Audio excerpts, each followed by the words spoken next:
ভাইদেরকে বলবো তোমরা মজো না, আমার বাবাদেরকে বলবো আপনারা কে মজে যাইন না। এই পাগলের কথায় মজে গেলে পরে বিপদ আছে না, কি বলছি?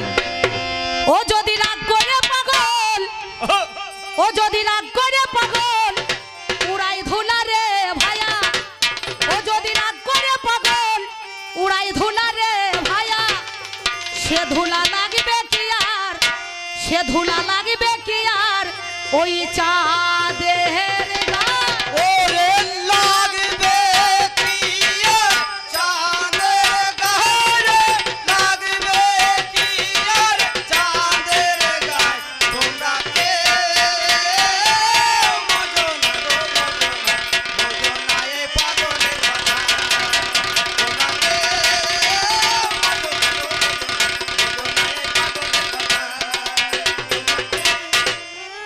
মজো না গো মজো না মজো না এ পাগলের কথা, তোমরা কে মজো না গো মজো না। এই ছাড়ুন না, একটু দাঁড়ান তো। আমার পাল্লাদার কলিকালের ছেলে দেখেছেন কেমন ধনুক ব্যাগের মতো মেকে গিয়েছে? হ্যাঁ, সালা সিঙ্গাপুরি কলার মতো ব্যাগ ধরে যাচ্ছে, লক্ষ্য আছে? আরে তোদের তো কলি থেকে ভালো ভালো প্রোডাকশন মাল উঠেছে রে। হ্যাঁ, খাইয়ে ভালো করে শরীরটাকে বাগাগা। হ্যাঁ, আরে এই দা আমার বয়স 60 বছর হয়ে গেছে, দেখ কতটা মাজা জোর দেখ। যতদিন মাজা ততদিন মজা, নাকি বলছেন? ঠিক হ্যাঁ, ঠিক মনে হচ্ছে বয়স মাজা দিন ইঁদুরে মাজা দিয়ে এই দেখ।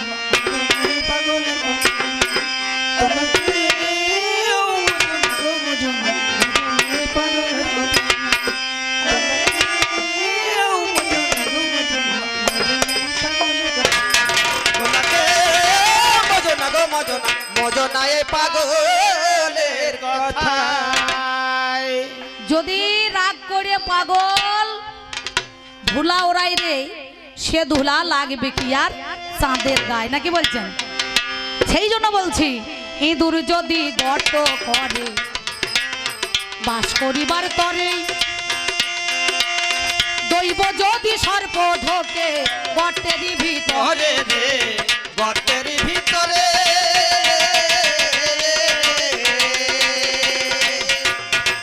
ইঁদুর যদি গর্ত করে বাস করিবার তরে, দৈব যদি সর্প ঢোকে গর্তেরই ভিতরে রে, গর্তের ভিতরে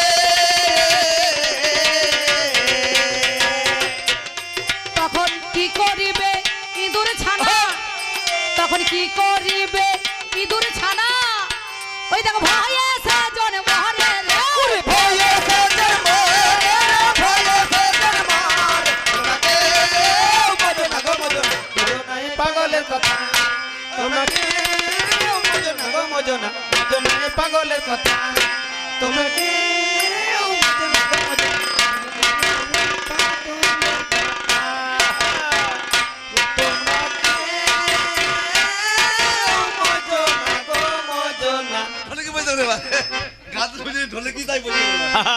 চারটে কুকুর, পরিষ্কার বোঝার লোক রাখবে, মানে পরিষ্কার বোঝার লোক রাখতে হবে। চারটে কুকুর, চারটে কুকুর।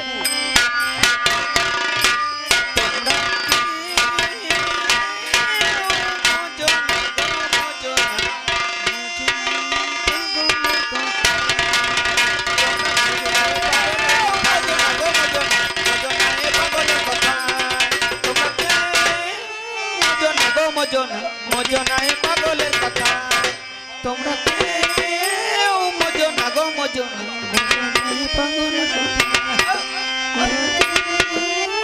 মজো না গো মজো না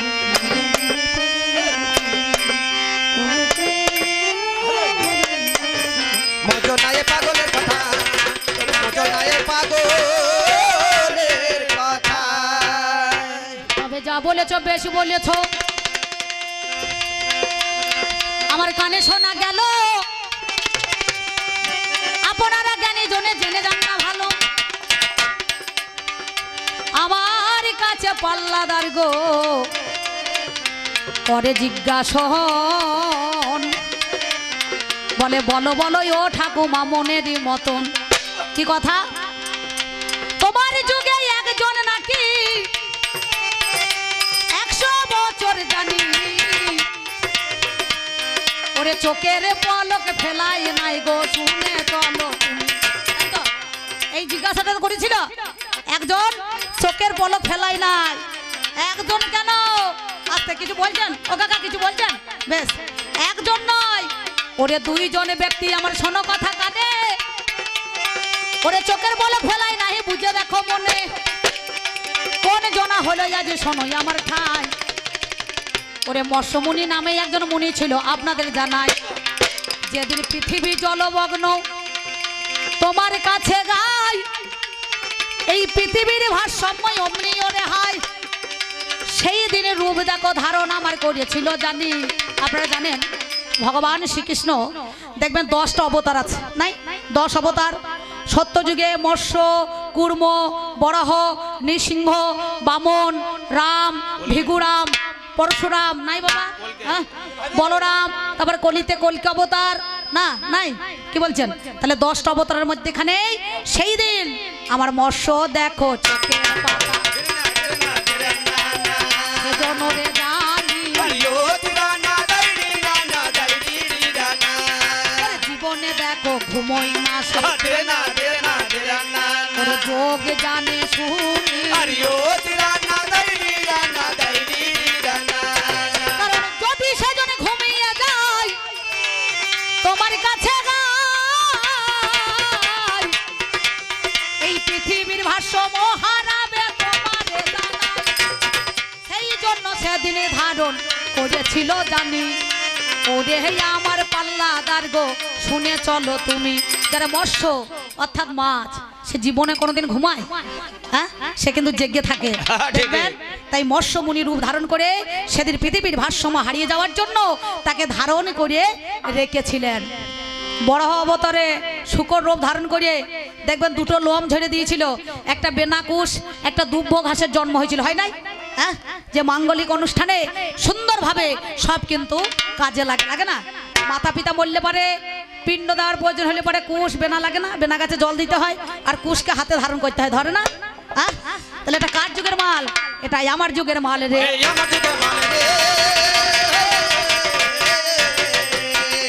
করিস না গোল মালে, এটাই আমার মাল, বেশি গোলমাল করো না, এইটা হচ্ছে আমার যুগের মাল, নাকি বলছেন। ওরে আর একটা মজার কথা তোমারে জানাই, শোনো শোনো পাল্লাদার গো মিথ্যা বলি নাই,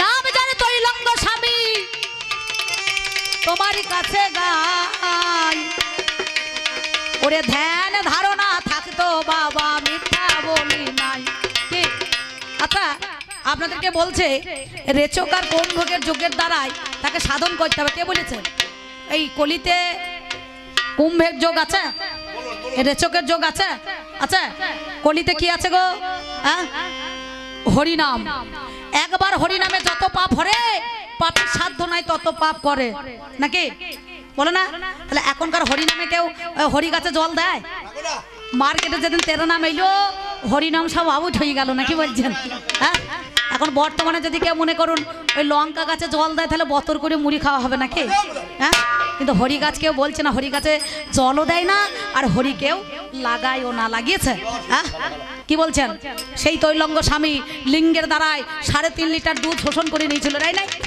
হ্যাঁ আর তোরা কলিযুগের ছেলে 1 কাপ টেনে দেখা দেখিনি কেমন মুচ্ছুদি দেখি, দেখা পারবে, জীবনে তা হবে না, কখনো হবে না, তাদের সঙ্গে তোমার এই কলিতে মনে করছো গাঁজাখুরি গল্পই মনে হবে না, কি বলছেন, বলছে না গাঁজা খাইয়ে এসব লিখেছে আর এসব করেছে, তাহলে কুরআন পুরাণ বাইবেল গীতা রামায়ণ মহাভারত ভাগবত সবকিছু মিথ্যা হবে নাকি বাবা, হবে না, হ্যাঁ আমি কি বলেছিলাম, ওই রামায়ণের মধ্যেখানে নয় মহাভারতে সকালবেলায় দেখাশোনা, দুপুরবেলায় বিয়ে, সন্ধ্যেবেলায় বউটা এলো টাটকা ছেলে নিয়ে, সকালবেলা দেখাশোনা হলে হইতে পারে, দুপুরবেলা বিয়ে এখনো হয়, কিন্তু সন্ধ্যেবেলায় প্রোডাকশন করে মাল একটা ছেলে তৈরি কর দেখি, পারবে, একটা সন্তান তৈরি করতে গেলে 10 মাস 10 দিন লাগবে, তাতে আবার ভালো হবে না, কোনোটা কানা কোনোটা খোঁড়া নাকি বলছেন, এই যোগ জানতে হবে।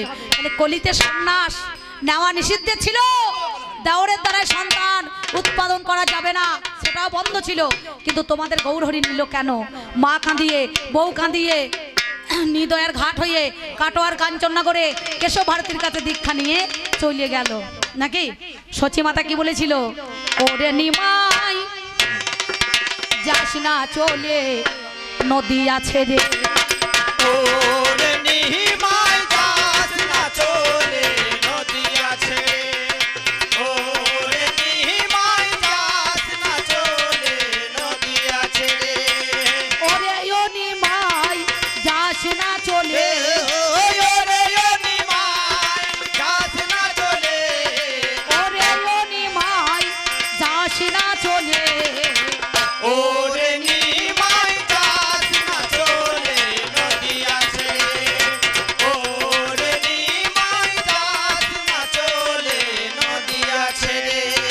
নিমাই তুই নদিয়া ছেড়ে যাস না। তুমি বলেছিলে মা আমি 4 জায়গায় থাকবো, কোথায় বলুন দেখিনি? শিবা সাঙ্গিনে, নাম সংকীর্তনের মাঝখানে, হ্যাঁ, বিষ্ণুপ্রিয়ার শয়নে, আর সচী মাতার রন্ধনে নাকি বলছেন? বেশ। হ্যাঁ? লজ্জা লাগে না? তোমার এমন গুণ, তোমাদের এই কলিযুগে গৌরহরি সে কিন্তু চলে গেল। তাহলে প্রথমে একটা বিয়ে করেছিল লক্ষ্মী প্রিয়া, দ্বিতীয়বার বিয়ে করলো বিষ্ণুপ্রিয়া, সেটাও মারা গেল, প্রথমটাও চলে গেল।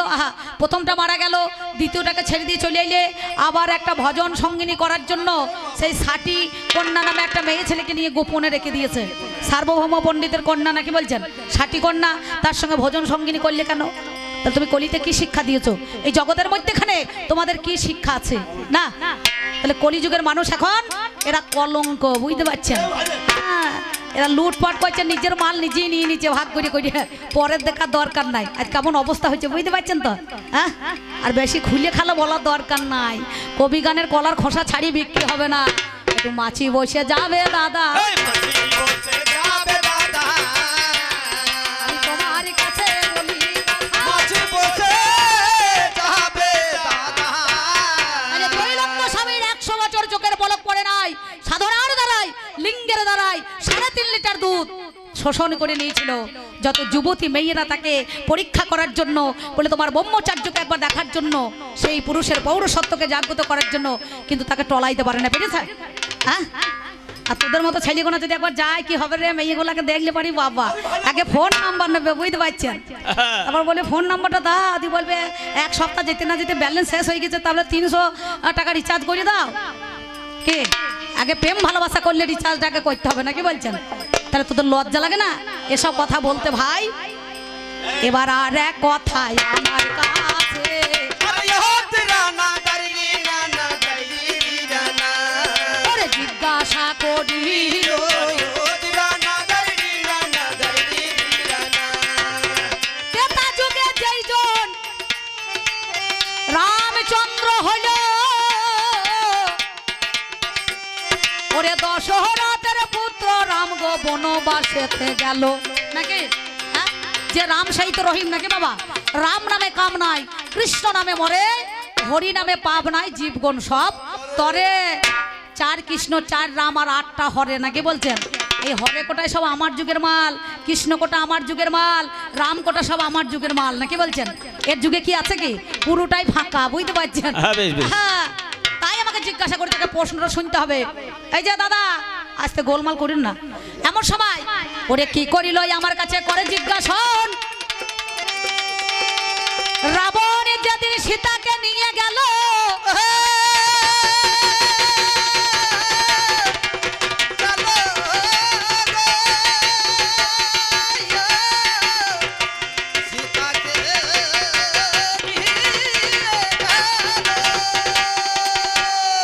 রাবণ যেদিন সীতাকে নিয়ে গেল অশোক কাননে, অশোক অশোক অশোক অশোক কাননে, যেখানে শোক নাই অশোক, অশোক নাকি বাবা? সীতা মানে কি?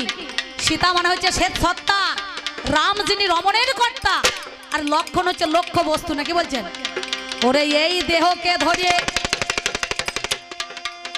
যে জন লক্ষ্য করে রমণ করতে পারে হা ওরে সেই তো সীতা নাম যে ধরে আপনাদের জানাই। আমার কথাটা বুঝলেন? রাম যিনি রমণের কর্তা, লক্ষণ হচ্ছে লক্ষ্য বস্তু, আর সীতা হচ্ছে শ্বেত সত্তা। তাহলে এই দেহকে লক্ষ্য করে শ্বেত সত্তাকে ধরে যিনি রমণ করতে পারেন তিনি হচ্ছে রাম, লক্ষণ আর সীতা। আর রাবণটাকে মায়াবী রাবণ, কাম, ক্রোধ, লোভ, মদ, মোহ, মাশ্চর্য। শুধু রামের সীতা চুরি নয়, রাত 12টার পরে আমার কত সীতা চুরি হয় গো। কৃষ্ণ প্রেমানন্দে একবার হরি হরি কত বলো। সীতা চুরি হয় গো। রাত 12টার পরে কত সীতা চুরি হয় ঘরে ঘরে নাকি বাবা? এবার আমাকে জিজ্ঞাসা করে, তাহলে সীতাকে যে অশোক কাননে লঙ্কায় নিয়ে গেল, লঙ্কা, লঙ্কা নাকি বলছেন? এটা হচ্ছে কুবিরের ধন লঙ্কা। এটা লঙ্কায় বীজ দিয়ে লঙ্কা নয়, লবণ দরিয়ায়, সেখানে লবণ সাগর, সেই সমুদ্রের মধ্যেখানে জল সব নোনতা মাল, বুঝতে পারছেন? এই নোনতাটা কেন হয়েছিল? একদিন নোনতা ছিল না সাগরের জল, দেবী দুর্গার অভিশাপে সাগর রাজাকে, সেদিন সাগরের রাজা হচ্ছে বরুণ দেব, অভিশাপ প্রাপ্তি হয়েছিল। বলে আজ থেকে তোমার জল আর এমন থাকবে না, লবণের মতো অর্থাৎ নোনতাতে পরিণত হবে। ওকে চেয়েছিল, বুঝতে পারছেন? সেই জন্য অভিশাপ পেয়েছিল, এর একটা অভিশাপ আছে। তাহলে লঙ্কাটা এখন শ্রীলঙ্কা হয়েছে নাকি বলছেন? এই খবর জানতো কে? পাটাই লোকে। আসতে পাটাই লোকে বলে না, ঘর শত্রু বিভীষণ, বিভীষণ পাঠিয়েছে নাকি বলছেন? মানুষের বেঈমানি আছে, কিন্তু রক্তের কোনোদিন বেঈমানি নাই। রক্ত কোনোদিন বেঈমানি করবে না, কি চাচা করবে? রক্ত রক্ত দিকেই টানবে।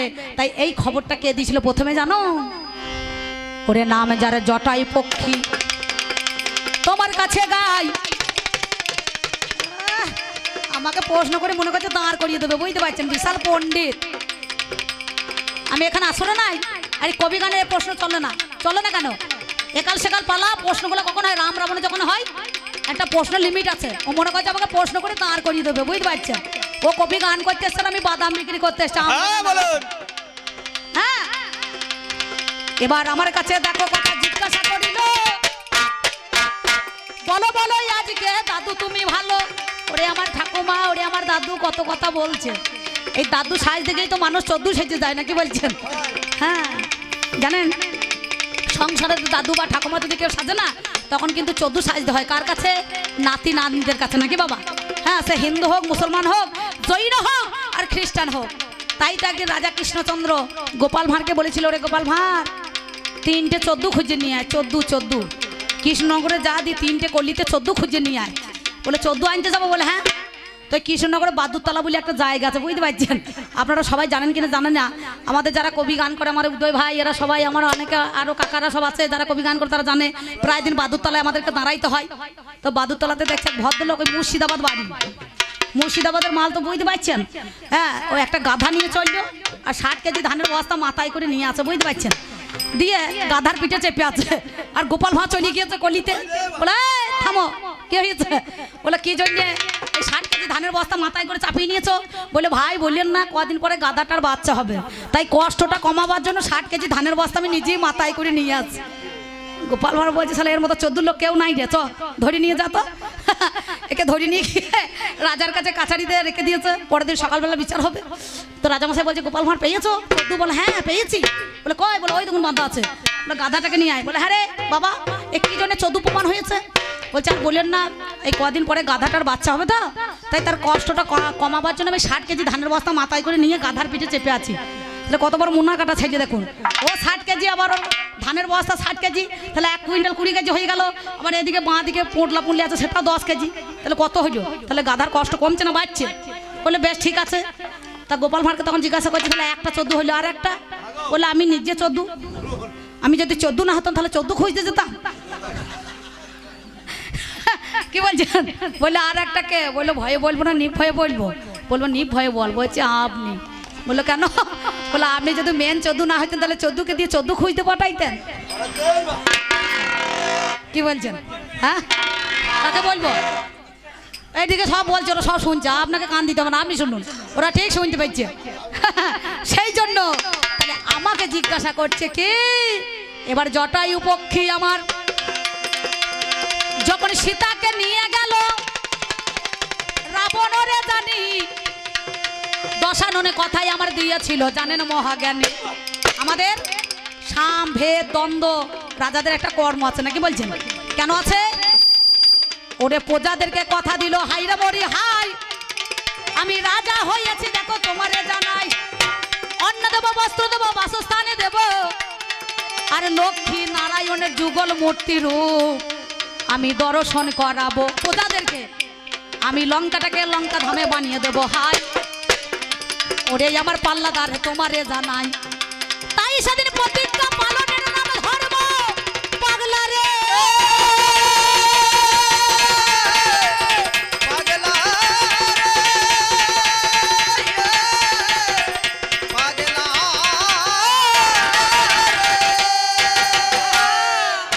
প্রতিজ্ঞা পালনের নাম ধর্ম হয়ে যায়। ওরে আমার পাল্লাদারি শোনোই আমার ঠাই, তাই প্রজাদের কাছে প্রতিশ্রুতি দিল আমি ওই আনব সীতা, তারে নিয়ে জানি। কারণ কি জানেন? কি করতে হবে? বাঘ শিকার করতে গেলে প্রথমে ছাক দিতে হয় নাকি বাবা, আর কান টানলে কিন্তু মাথা আসে নাকি গো? হ্যাঁ, তাহলে শুধু শুধু তো আসবে না, নিশ্চয়ই একটা কারণ করতে হবে নাকি? তাই ব্রাহ্মণ রূপ ধারণ করে ওই পঞ্চবটির কুঠুরিতে পিতৃসত্য পালনের জন্য রাম যখন বনবাসে গেল, সেদিন ওই কুঠুরির দরজায় ভবতী ভিক্ষাং দেহি বলে আমার রাবণের রাজা দাঁড়িয়ে গেল। রাবণের রাজা দাঁড়িয়ে গেল, ওরে রাবণের রাজা দাঁড়িয়ে গেল, রাবণের রাজা দাঁড়িয়ে গেল, আমি জানাই কথাই আপনাদের ভালো। রাবণ রাজা দাঁড়িয়ে গেল। পঞ্চবটির বনে কুঠুরির দরজায় রাবণ রাজা ভবতী ভিক্ষাং দেহি বলে দাঁড়িয়ে গেল। সেদিন লক্ষণ তিনটে গন্ডি দিয়েছিল, শত, রজ, তম নাকি বাবা? আমরা যাকে বলি ব্রহ্মা বিষ্ণু মহেশ্বর। ইসলামে বলেছে লা শরিক আল্লাহ, আল্লাহর কোনো শরিক নাই, তিনি নিরাকার বস্তু, তাকে দেখা যায় না।